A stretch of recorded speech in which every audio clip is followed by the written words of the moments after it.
বাতকুল্লা থেকে এসেছেন মৈত্রী কুন্টু। আপনি যদি সপ্ত সীমানার মধ্যে থেকে থাকেন অতি অবশ্যই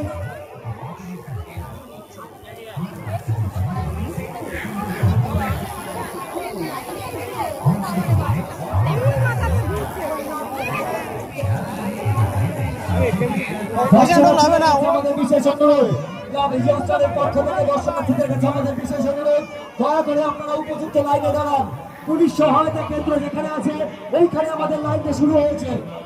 দয়া করে আপনারা ওইখানে লাইনে দাঁড়ান, উপযুক্ত লাইনে দাঁড়িয়ে ধীরে ধীরে প্রবেশ করুন আমাদের পূজা প্রাঙ্গণে।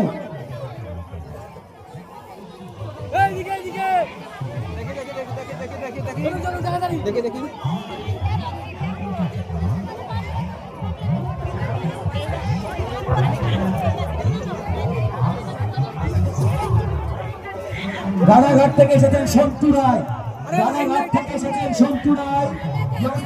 পূজা মণ্ডপের তার পাশে